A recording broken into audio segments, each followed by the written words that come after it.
Hello and welcome to Introduction to Venture Capital, From Investment to Innovation. I'm Lori Bishop, the Associate Director of Alumni Programs and Engagement at the Rock Center for Entrepreneurship at Harvard Business School. Many thanks to my Rock Center Alumni Programs colleague, Mary Rose St. Cyr, for organizing this session and everything you do. Today, HBS faculty member Archie Jones will dive into the many facets of venture capital. This session is part of our series on funding resources for startups. Many thanks to Archie for sharing his time and knowledge with us today. For this session, we are trialing LinkedIn Live along with StreamYard, and we'll be recording this event. For our agenda, Archie Jones will present for about 45 minutes, and then we'll open it up for questions. Before I hand the mic over to Archie, a few words about the Rock Center. Since 2003, the Rock Center has been the hub for entrepreneurship at Harvard Business School. We help talented HBS students and alumni envision, fund, build, scale, and invest in high-growth ventures that make a difference in the world. Our center provides guidance, curated programming, expert coaching, cutting-edge resources, active support, and a collaborative entrepreneurial global community. One of our signature programs is our annual New Venture competition for both students and alumni. We are one part of a larger ecosystem and collaborate with other organizations and initiatives within Harvard Business School, across Harvard, like the Harvard Innovation Labs, the new GRID program, and School of Engineering and Applied Sciences, and then with the broader community. For more about the Rock Center, check out our website, which is currently being redesigned, or reach out directly if you have questions. And be sure, of course, to follow us on LinkedIn. You can find us under HBS Arthur Rock Center for Entrepreneurship. We encourage you to post about our session today on LinkedIn, and if you do, please be sure to tag us. Let's move on to our program. Archie Jones is a Harvard Business School Senior Lecturer of Business Administration, teaching both in the finance and entrepreneurial management units. His courses include the Entrepreneurial Manager and Venture Capital and Private Equity courses. He also co-founded the elective field course, Scaling Minority Businesses, and co-teaches the HBS Impact Fund. He has led successful private equity investment companies for the past 3 decades. He's an accomplished investor, advisor, author, and award-winning professor. Archie empowers the next generation of leaders. You can read his full bio online. I'll now hand it over to Archie to get started. Thank you, Lori. And also I want to certainly thank, as you did, Marie Rose for all of her work, Mary Rose for all of her work in getting us here. So glad to be here today. I was asked to give you an introduction to venture capital. Easier said than done.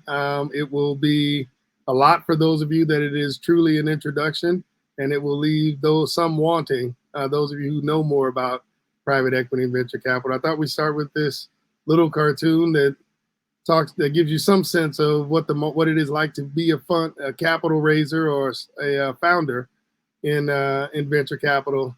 And the basic takeaways is you're either banging their head against the wall, trying to get capital, or trying to shovel out from all the capital coming towards them. Depending on where we are in the market, it is either difficult for founders or relatively easy for founders to get capital. And this cartoon depicts that he's ready for both.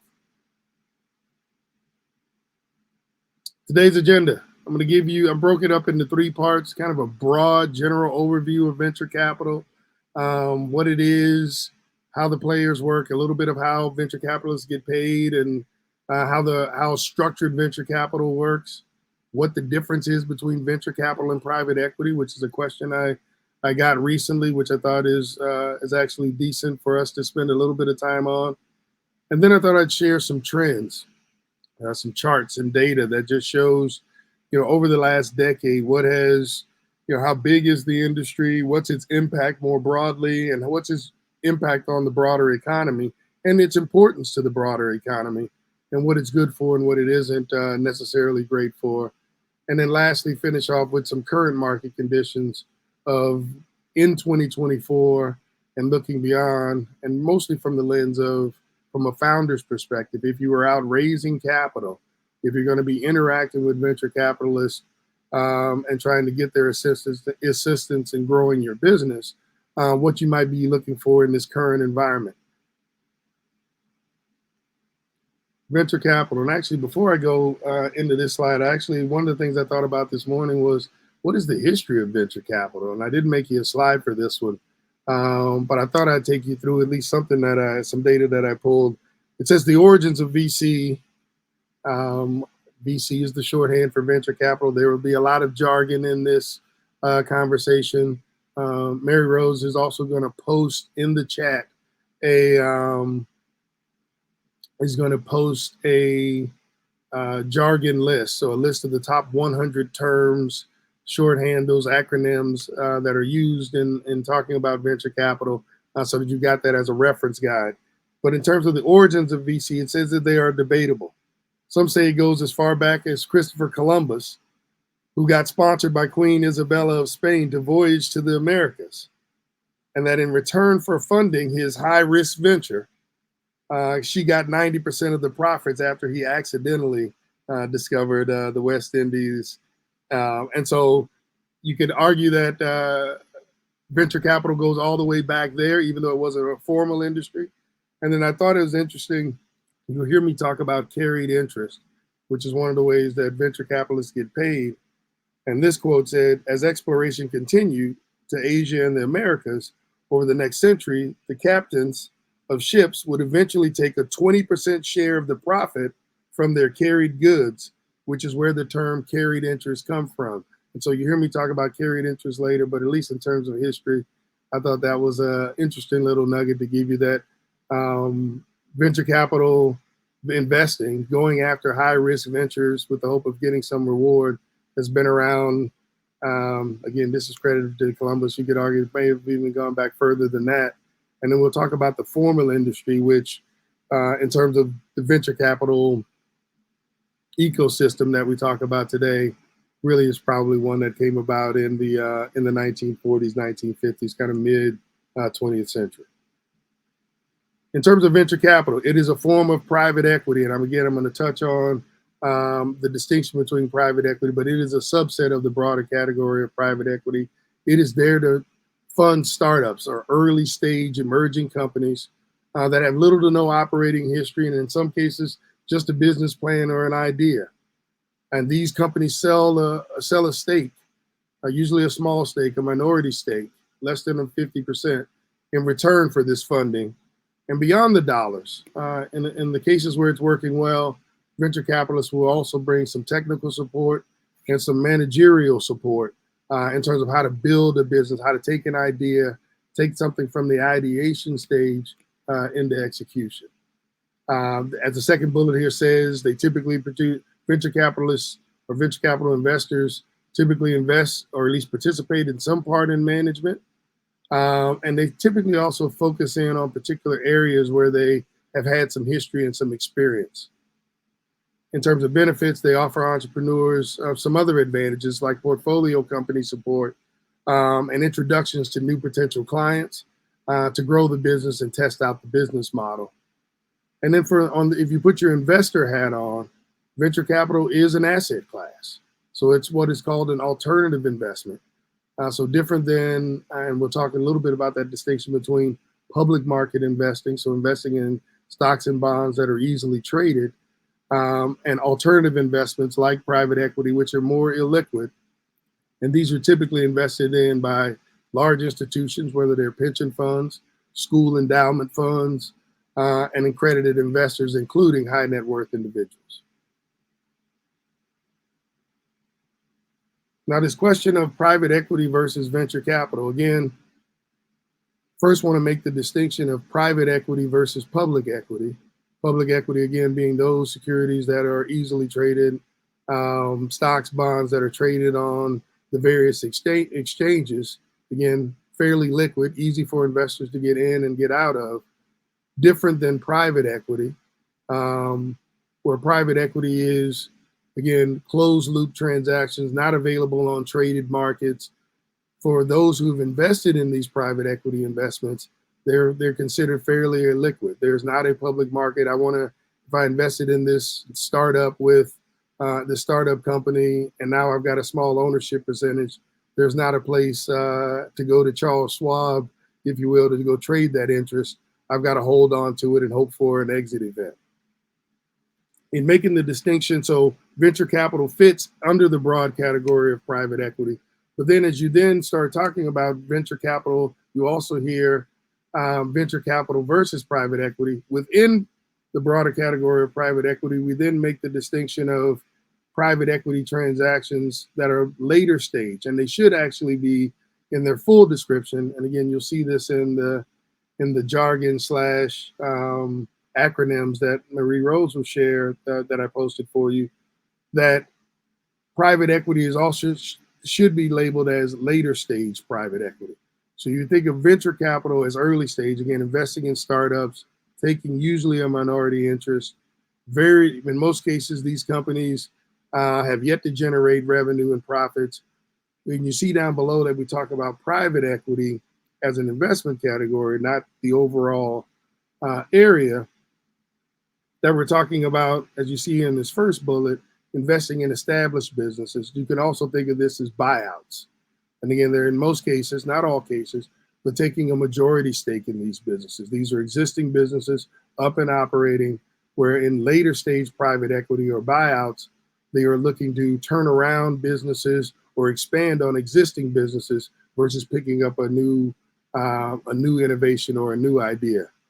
What you'll see that is similar in both categories, because it's the fourth bullet under both, is that both generate a return when the portfolio company or the holdings or the interest in the portfolio company are either sold to another buyer or taken public. And so they're similar in that regard of how you capture the value that's been created, but largely that distinction, and I've had this question of, well, what is the difference between venture capital and private equity? Generally, when someone says venture capital, they're talking earlier stage. When they're talking private equity, they're talking about later stage and improving a business.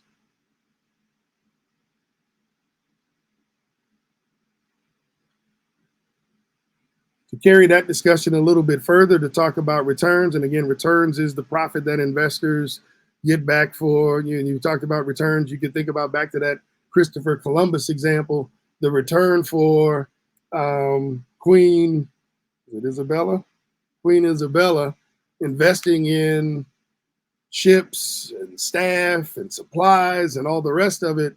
The return is going to be that 90% or some level of the profits when Columbus or an adventurer actually found something of value. Here, we're talking about returns. Similarly, money's put up to begin with, the venture capitalists or private equity folks, or even in this case, public equity, and you see buyouts there as making the distinction between private equity, that it's about the return of when you actually exit the investment. This chart is interesting, and we'll share an interesting perspective of the different ways that returns are captured. And what you should see here, and across the bottom axes, you see the level of return coming from those investments. And so if you put in $1, those investments that are getting back a very small percentage to nothing being written off, for venture capital, it's a high number. Over 50% of the investments, you see a very large percentage actually give no return. And so there's almost this, when we talk about high risk investing, early stage organizations, no proven track record, in some cases just an idea, a long path to execution to actually creating value. And so what you see is the large proportion of deals, and I'll show this in a follow-on chart, very few of the deals actually return any capital. Versus in public equities, the black line that you see there, very few complete write-offs of public companies. Not that it never happens. Sometimes public companies do go bankrupt and go out of business.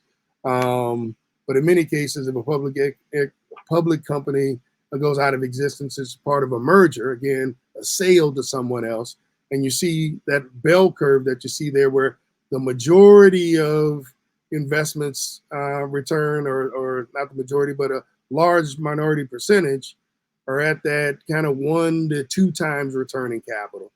And if you go to buyouts or later stage private equity, again, fewer kind of flame outs or zero returns, more of them in that middle kind of 1 to 3 times your money back. And then as you go further out to the right, you get to the home run deals, as we call them, or those big returners, those where you put in $1 and got back 4 to 5. And so you can see, again, risk and reward. Very rarely do you get them. They are tracking together in most cases. And so the high risk often, or the goal is to have that also have higher returns. And you can see that high risk profile has worked that way across this continuum. I'll delve into that a little bit more as we dig into what venture capital return profiles look like. And there we go. Just another representation of the same idea. And this tracks, as you see up top, 2 different metrics. One, the percentage of dollars invested, and then the percentage of total financings. And so what you see, if I go in the columns from kind of left to right, the large percentage, greater than 50%, whether you're looking at dollars invested or total deals done in terms of percentage of financings, most of them return less than the original amount. So if I put in $1, most of them are going to come back with less than the original dollar that you invested. Not a good investment activity, not a great way to make a return. And what you see as you go further out to the right, very few deals, these kind of 5x, 10x, 20x deals, which make up collectively, if you added those across, make up less than 10% of the overall deal pool, actually generate all of the returns. And so what you should take away from this is venture capitalists are making a lot of small bets, but counting on across a basket of, in this case, if I simplified it to 10 investments, 9 of which will probably not return the original capital, and counting on that 1 out of 10 to be such a home run, such an explosive value creator that it actually returns enough money so that you've got a positive return across the fund. And so it speaks to that, the high risk nature of venture capital and how they make their returns. It also will speak to, for those of you who are founders or thinking about raising venture capital, this will give you a sense or a view into their behavior. Why do venture capitalists operate the way that they do in terms of asking for a larger percentage of your company as they're making their investments? Because they're counting on, if your company is the one that is going to generate a high return, I need to own enough of it so that when you generate the return, a great return, it can actually pay for a lot of these losses across the broader portfolio. In terms of looking at how venture capital firms or funds are structured, and we could I'm going to spend a bit of time here. It is not usually, while there are some high net worth individuals investing in early stage investing, in terms of structured venture capital and venture capital funds, and this gets to the point that we talked about as a part of the overview of how do venture capitalists get paid. You'll see here in the middle column, it's really two ways that venture capitalists get paid. One is a 2% management fee. And so on dollars raised, so if you raised $1 million fund, just to keep the math simple, 2% of that $1 million would come in annually as a fee. That is what is used to what we call keep the lights on. It pays the staff. It pays for you to go around and look for interesting investments. It pays for you and the team to do the due diligence, the legal work to document that, and to manage the portfolio. And then I talked about that carried interest when I talked about the history of venture capital, that 20% of fund profits that you see there, that the venture capitalist group or the managers or the owners of the fund, when there is a return. So the investors have gotten their original investment back. Maybe in some cases they've gotten an additional or a hurdle. Then they start to divide up 80-20 the profits. against that. And so that is how venture capitalists actually get paid. That's that carried interest, or carry, as you'll see in the acronym list that I shared with you. But the flow that you ought to see here is two things, and I've noted it here on the side. Venture capitalists do not work for founders. And in most cases, aren't actually working for themselves. The capital comes from these limited partners that you see up top. You also see that laid out as LPs. We call them for short. So limited partners, again, these can be everything from high net worth individuals, family offices, state pension funds, large endowments. So think of the pool of investors who are looking for return. Those folks with capital looking for return, investing in funds as a part of their portfolio. And again, typically, the investment in venture capital is again, as an asset class, this alternative investment. High risk, high return. Most folks would not have that be the lion's share of their portfolio. You would have the lion's share of your portfolio, spread across a broad basket of investment types, be that real estate, be that public equities, and a small portion, 20% or less in most cases, invested in, again, high risk, high return as a part of a broader portfolio for those investors.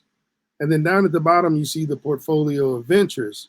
And again, it just reinforces the point of, you see there in bullets, 1% of the business, only 1% of business plans are selected or funded by the venture capitalists.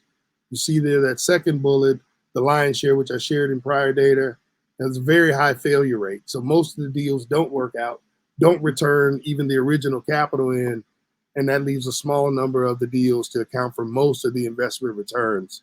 And so again, this is the flow of how this works. As you think about it from a founder perspective, the venture capitalist here is really an intermediary between the actual source of capital, limited partners, who may not have the time, capacity, in order to go find deals, vet those deals, do the due diligence to try to figure out which ones are going to be the unicorns or the big returners. And so the venture capitalist is serving as that intermediary, that go-between between those folks with great ideas, innovative ideas, and the capital sources. I mentioned unicorns. You'll hear it talked about all the time, so I thought I'd give you a slide and we spend a little bit of time on what a unicorn is. In venture capital speak, the term is used to describe a startup with a valuation of over $1 billion. And I want to underscore a company valued at over $1 billion. And I'll come back to and talk to that a little bit in a second. That says that the term was coined by venture capitalists in 2013. And then I give some notable examples of unicorns. Again, all of these would have been small companies, or even maybe even ideas as they started their journey, getting initial capital to test the idea, but at some point across its life cycle, raised enough capital and continued to raise the valuation. Now, you may ask, how does the valuation continue to grow? Your business plan, as you come up with it, is only worth a certain amount, right? Ideas are only worth a small fraction of what an actual operating company is worth. And so the way that you create value or increase the valuation is actually starting to demonstrate the promise of the venture and decrease risk.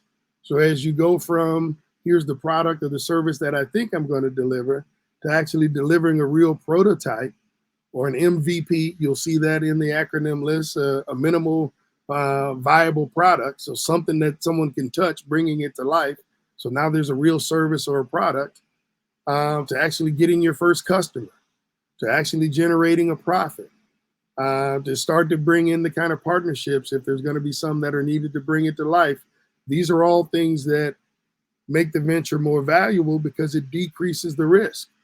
An investor can start to see this idea come off the page and actually be bought by customers, team joined by key employees. That's how you increase the value of a venture. And then you see on the last bullet, there are more than 1,200 unicorn companies worldwide, and I'll show you a picture of where those are geographically around the world. But I also want to come back to this point of company valued at $1 billion. There is this point of It is valued at what it is the next round of investors want to think of the value of it. Now they're looking at what revenues they think the opportunity can generate, what the company will ultimately become. And there's a lot of things at play, not only the performance of the business itself, but also what's happening in the broader marketplace. In today's marketplace, as AI is all the buzz, right? Those businesses that are using AI or leveraging AI get a little bit higher valuation because there's a lot of excitement about that area in the future of it. You could say the same thing about sustainable energy investments, hot areas where and so you'll find, and again, venture capitalists are in competition for these good ideas. And so you'll find them in some cases, bidding each other up for the opportunity to invest. We both have $200 to invest. And if I value the company more highly, which means I'm going to get a smaller ownership percentage, you may go with me as a venture capitalist. And so these valuations can be bidded up, and in some cases, actually don't have a lot of connection back to what is the real value being created. And so I want folks to be careful when you look at this valuation, that it's valued at over $1 billion. Again, this isn't a public market valuation by the wide public. This is in the hands of a few venture capitalist investors who say, I'll put in $1 and my dollar is at a valuation that's at $1 billion or more, or a few $100,000 or maybe millions of dollars, but I'm attaching a value of $1 billion to it. So I'm going to own a million over $1 billion in terms of how we're getting to that in terms of their ownership percentage. And so oftentimes, and I tell founders all the time, as they think about what's the measure of success in a startup venture, that some of them think that it's about the dollars raised and how much capital have I raised. And sure, capital is the fuel to grow the business, but it's not the only mark. You want to be talking about de-risking, those things I talked about in terms of actually making progress on bringing the venture to life, which may not in all cases be tied exactly to the valuation. I'll come back to unicorns and show you some pictures on that in a bit to bring that point to life. Stages of venture capital. Again, as these companies grow, we take them through stages. Venture capital looks at them as stages. And then broadly speaking, this pre-seed funding. So before you see a very stage company with a prototype or a working product, again, I talked about that minimal viable product. You'll see that there in the second bullet on seed funding. But this pre-seed funding is very early stage. I've got a business idea. I've got a thought. Can I see how I can bring that to life? How can I bring that, get that to lift off the page and actually come to life here? I want to give you notes on what the size of round typically looks like. So that pre-seed round generally is a $50,000 to $2 million kind of investment. And in 2023, the median of that is about $1 million invested. So this is, again, early stage entrepreneurs saying, I've got an idea, maybe I've got a prototype.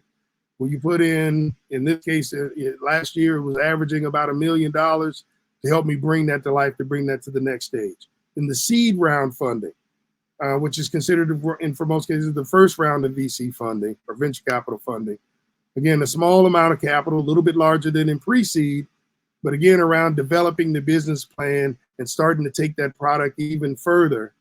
And in terms of seed rounds, the size there is typically $500,000 to $5 million. And in 2023, that number, according to Crunch data, was about 2.3 million invested at the seed round.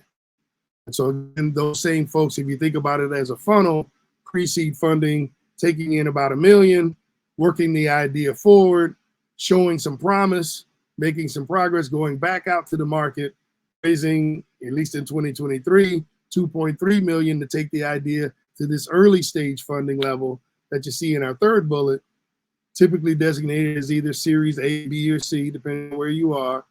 And this helps these startups through this first stage of growth. Again, I've got an idea now, maybe even proven that there's what we call CVP, so or product market fit. Sorry, not CVP, product market fit. So that there actually is a need for this, and the market's actually buying it. Historically, Series A rounds, or these rounds have been in the $2 to $30 million range, and in 2023, it averaged around 12 million. And then you get to the later stage funding where, and this is where venture capitals actually make most of their money, and they're following through investments on these rounds. And so they'll give you a little bit of capital to start with. You saw how the amounts continue to compound, but these follow-on rounds, as I get to continue to invest in ideas that are working and showing promise, increasing my ownership stake.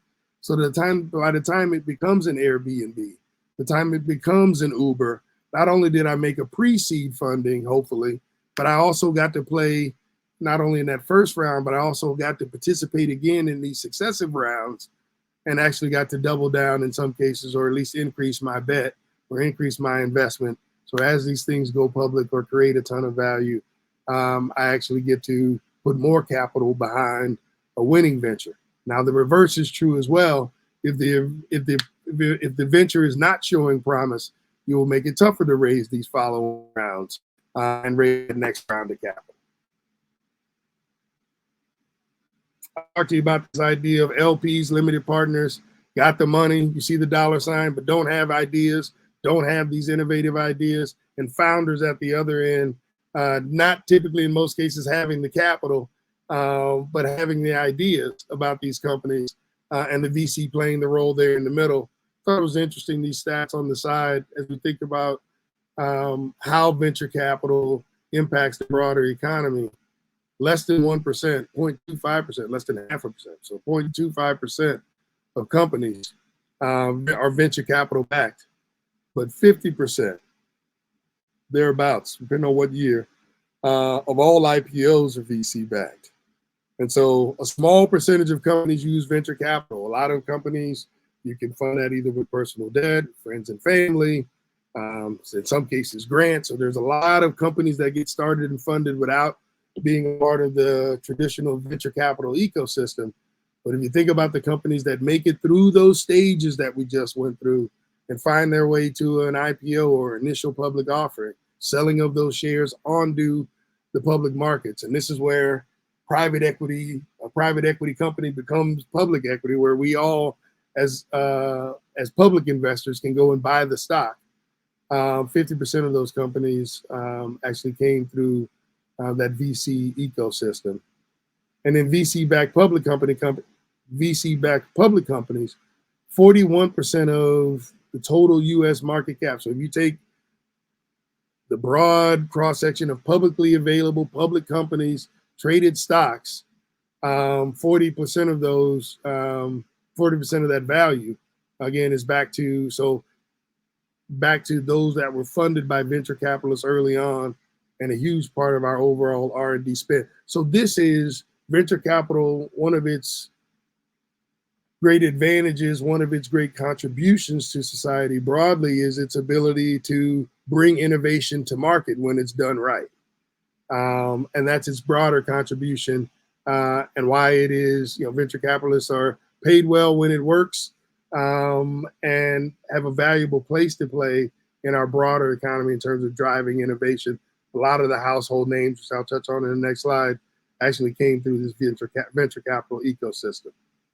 And as reported, here it is. So some of our top U.S. companies in VC, 7 out of 10 of the top U.S. companies were VC backed. I think you see them there in kind of shaded bluish. Again, not every company.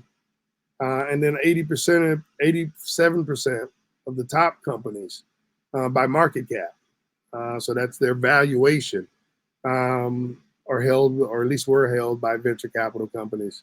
And again, at the IPO or the sell to the public market, when us as broader public market investors get to put our money in and join the party, so to speak, that also creates the opportunity for our capital coming in, is the exit opportunity for venture capitalists. In some cases, they can sell all of it, they can sell a portion of it, but that's where they capture the value of the investment that they will have made many, many years ago. I told you I'd share just kind of charts on broad market broadly. I talked about those stages. You'll see these color bars going from the blue, which is the pre-seed, kind of 0 to 1 million, all the way to those later stage fundings in the red and pink, those huge investments. Again, follow-on investments, so ideas that are generating revenues, in some cases profits, but certainly momentum in the marketplace. And then you see across the period, and this goes back to 2019, you get to see the ebbs and flows of venture capital in the market. These are investment dollars put out into the market. What is interesting, and I'll come back to it and you'll see it, I think on the last slide as I talk it through, venture capitalists are out raising more money than this from their limited partners, those LPs that we talked about, those endowment funds. But this is capital deployed. And you can see a spike there in the post-COVID 2021, early 2022, certainly a decline, and then have been kind of steady state, if you will, for the last couple years into 2020, into here in the first half, at least, of 2024. I thought you'd want to know, okay, so where's the dollar? Where are the dollars going as you think about what kind of companies, right? By startup type. And so SaaS, software as a service. So these are, companies that are creating software, but a unique business model where you're not just buying software kind of in a one-time fashion, it's as a service. And so you've got this subscription model. Same way that we buy most of the things that we're looking at, whether it's some of the apps that we work on and the like, where you're paying a regular subscription, high recurring revenue. You see a good chunk of the business, a good chunk of the investments are going into that. I was a little bit surprised to see manufacturing. You see how that middle green bar has expanded and contracted over time. I'll give a little bit of explanation as to what I believe and what the data is showing as to that increase from, mid 16s to 2023. Not going to be surprising when you see that data. And then that marketplace piece, as we're talking about e-commerce and creating these marketplaces, is the other lion's share area where venture capital dollars are going. I told you I'd show you where these unicorns are globally. And so you can see across this map, obviously a heavy concentration in the US. I'll highlight as well, look how much of it is concentrated on the coast, if you will, of the US. You see a lot of circles and dots as well in Western Europe. And then you see smatterings in other places, obviously in Asia and China, you see some. I think one of the things I'd have you at least think about as you look at this is those places where we don't see them. Also is going to point to some of the emerging market opportunity. My own belief is that it's not that these places aren't the places where these are the only places where there's innovation. This is also the concentration of where venture capital investors have spent their time looking for opportunities. And as this market continues to get more competitive and they're working harder to get those returns to create unicorns, the industry is going to have to get more creative in terms of where they go to look for new investment opportunities. Another chart on just a breakdown of VC investment for at least the first half through the first half of 2024. From a country's standpoint, you see the U.S. Clearly is a major player. China clearly a major player. These move around. I did have a chart. I didn't include it here. There was a point 10 years ago where China was actually a larger investor in venture capital than the U.S. was. These will ebb and flow. But clearly, there's a huge market in the U.S. And I assume some of the folks on the call are from other regions around the world. There is opportunity for early stage investing, and early stage entrepreneurs globally should be the takeaway here, even though a preponderance is in the U.S. Again, another look then at subcategories of what are the industries that VC are investing in. I talked about these. We talked about these broad areas of whether it's SaaS/software or manufacturing or other things. But then what about industry-wise? Again, enterprise software, enterprise being large software that's going into institutions.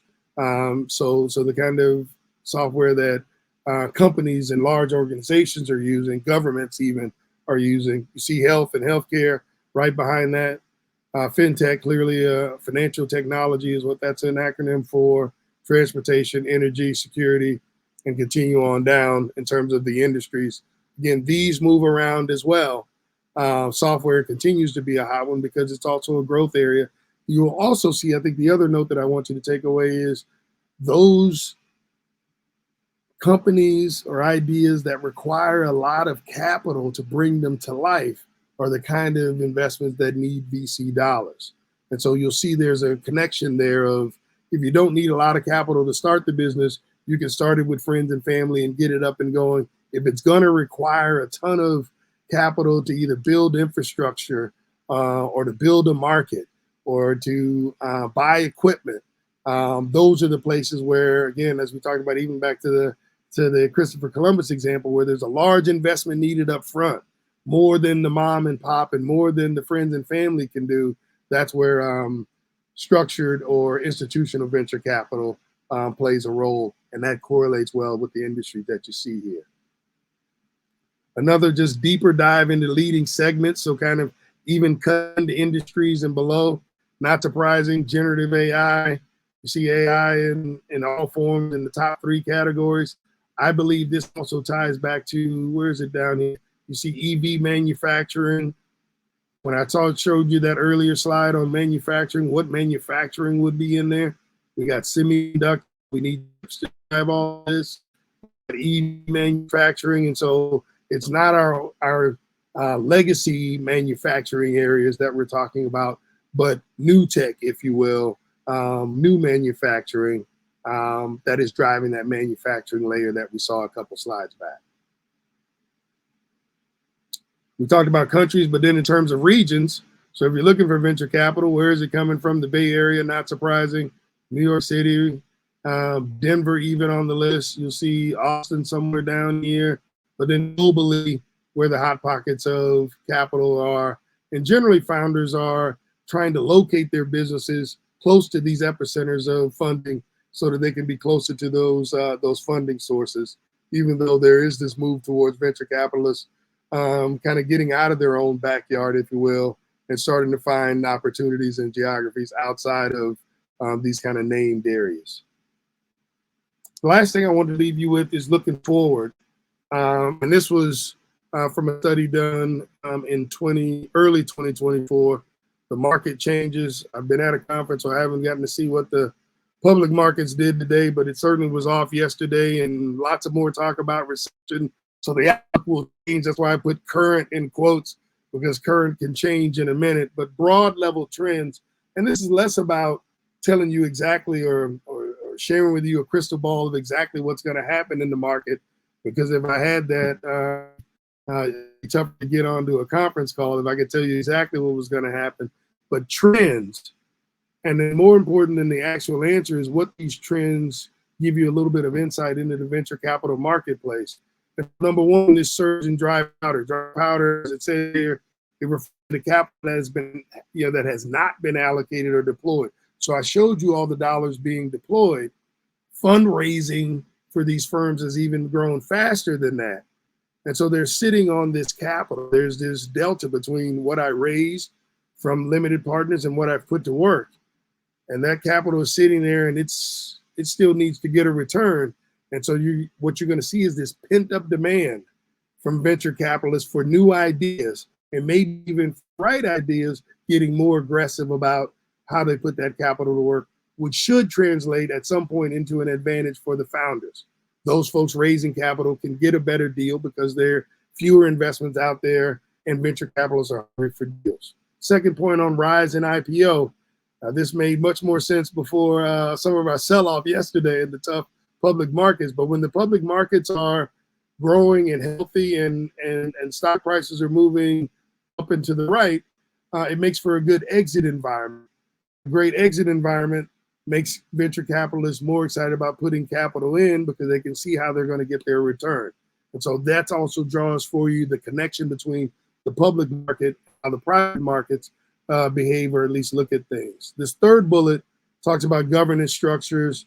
Again, there's been a little bit in recent history advantage to founders. You'll see in this last sentence, we've had some unconventional governance structures where founders have control of the board and some voting rights. We're probably moving into a space where that's going to come back to the more back to the norm of those folks who put in most of the capital having control of those boards. You're going to have that on the rise. Fourth point talks about down rounds. So, and again, you got it in your jargon, but think about, again, if you raised money last round at $100 million valuation, if the market looks different or you haven't been as successful in bringing the company forward, when you raise money again, you may actually raise money at a valuation less than your last round. So the view of the organization, the last time when we did it 3 years ago, we valued it at 100 million. The market looks different. The company looks different. We may value it at 50 million, which obviously means you're going to give up more ownership for less dollars. And so you find founders trying to find ways to protect themselves, cut expenses, borrow money where they can, if they can, and buy some time to look for a more favorable market. And then the last point in here, it looks like it's cut off on my screen, is this point that I hit on earlier of emerging markets. All of that empty space that we saw on that geographic chart should look like opportunity to venture capitalists and to founders for opportunities in markets different than where we find kind of that preponderance of unicorns today. Those are the prepared remarks that I had for you, just to give you a taste of venture capital, the 101. Hopefully that sparks some thoughts, some ideas, some questions, and it'll lead you to deeper research into other areas to explore. With that, I'll open it up to questions with our remaining time.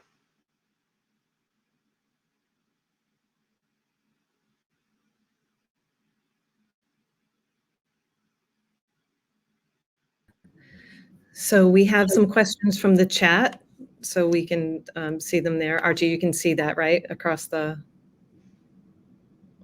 Yes.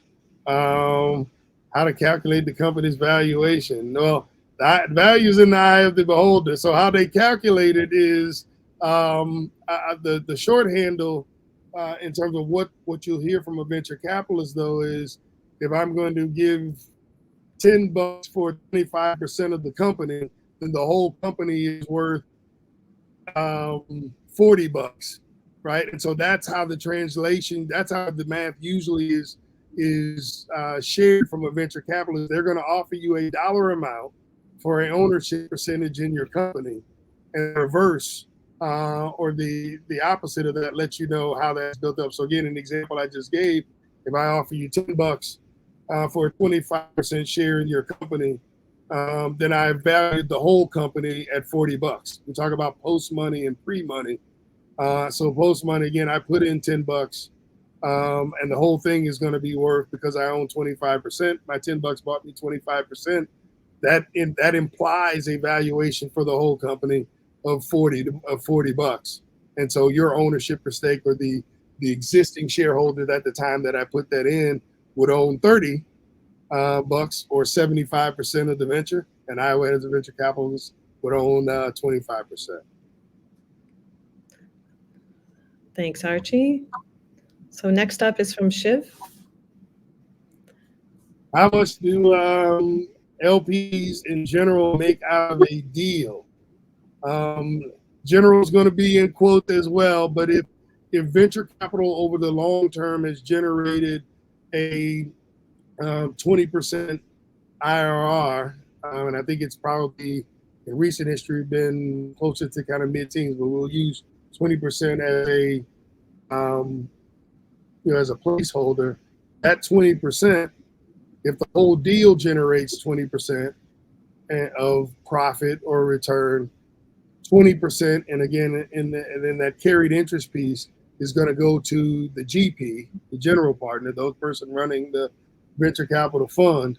And so that would leave a net 16% on a deal basis. Now there's an asterisk there because you paid management fees, and there could be some other line items in there. But if you think about it, an 80-20 on a 20% return, so it'd be generally, under that example, a mid-teens return is what a net of what is the net amount that an LP limited partner would get out of that.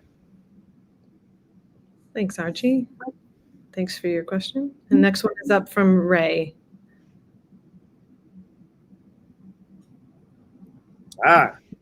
Prior to tech and computer, Ray, how old are you? I don't know if you can remember back that far. That certainly spurred a big growth in it, right? And if you think about when venture capital, became kind of household names, I think the age of the computer really was that. But I think what you're going to find before then was large scale industry. So even, if you think about power generation, if you think about, again, where you've got to put in a large infrastructure, shipbuilding would have been on that list. Again, think about all of those areas we can go back where it takes a ton of capital to set up something that you then are going to hopefully create value over time. What were those large investment areas? So the building of large infrastructure pools would have probably been the biggest driver of that. But tech would have been where you saw the explosion because that need for capital really kind of grew from there. And so, the venture capital industry as a space prior to tech, why it probably was more of a cottage industry before we had the explosion of current technology in the computer. Great question. And so from an anonymous LinkedIn user, when considering returns on investment, how is preference given to safe notes, convertible debt, and equity?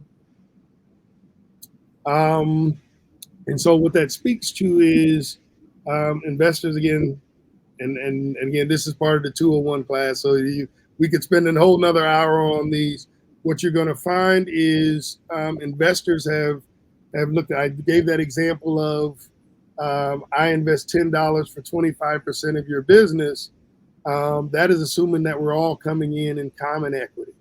And so that we all own the same security. Investors over time have gotten smarter, or at least better negotiators to say, well, wait a minute, I don't want to have the same security as the founder and investors have. I want to actually have what we call a preferred return, or this preference that you described, which means I'm going to get my dollars out first. So if I put in $10 and the thing ended up only being worth $10, we're not going to divide that 25-75. I'm going to get my $10 back first. And so in most cases, it's designed to protect the investor in a downside scenario or a medium return scenario that says, we're going to get back, as an outside investor, I'm going to get back my capital first and maybe a small return, and then we're going to share the pie. And so it's really designed to protect the investor in a downside scenario. If things go great and we create a unicorn, less of an issue, but it's really about downside protection for the investor. And so in that example that I gave, my $10 could be in any one of these securities. That would mean I would get my capital out first. We're not all on the same level of investment in terms of when the dollars and how they come out. And we call that a waterfall of who gets what when. The investor would get their money back first, and there's 100 different ways to structure it, but the core of that is protecting the investor in a downside scenario. Great, thanks. And Issa, just if you want to repeat what the general question is, Archie, just so everyone else knows what we're... Sure. The question says, given the increasing importance of sustainable business practices and ESG metrics, how do the long-term impact of startups that prioritize social and environmental responsibility alongside profitability? Great question. It depends on the firm. Venture capital firms, private equity investors broadly run the range from those that are social impact minded to purely market minded. And so at the market minded end of the spectrum, not a lot of consideration given to these bonus benefits of being being a great sustainable citizen, if you will, for a market, for a fund that has gone out and raised capital. And again, you will have told your limited partners what it is I'm going to invest these funds in. And if they've sent you out with a mandate of putting in 1.5 sustainable investments, it's going to raise its importance on the scorecard. And so you almost are looking on a fund by fund basis. I can't give you generally across the industry, but within that fund, if a fund has a mandate or part of its mission to invest in sustainable businesses, that's going to add an extra value to it, in addition to driving a financial return. This dual metric aspect. Thanks, Ethan. Thanks for that question. Yeah, thank you. Okay. What's the difference? Oh, go ahead, sorry. Investors and VCs. Generally speaking, angel investors are individuals, so less of a structured funds. Angels are typically investing their own or their family's capital. And so a VC, generally speaking, when we say VC, means an institution. That diagram that I showed of LP, third-party money being invested. And generally, it also speaks to the size. Angels are spending a lot more of their time in investing, usually in that pre-seed round. Small investments, again, out of my pocket, into these friends and family kind of rounds where venture capital is structured. I raised money from a third party. I've got somebody else to report to in terms of how we did in terms of returns. Generally, the angels, they've only got to report to themselves and their families in terms of how they return. Very important in that very early stage pre-seed, those angel investors, and that's who makes up most of that pre-seed category that we talked about. Thanks, Andrew.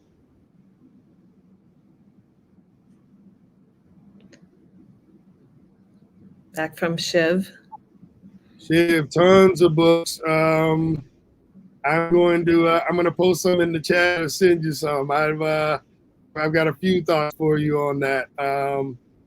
But yeah, I think there's one in terms of the history that I started on earlier. There's one called VC, An American History, that I think is written by Tom Nichols. If you're interested in that history portion, kind of taking you all the way back to, again, whether it's Queen Isabella and whaling and the like, of when before it was a formal market. But I'll actually make sure we post on LinkedIn a short list of books or titles that could be interesting to folks trying to come up the curve on VC. Thanks for that question. Great. We probably have time for one more question.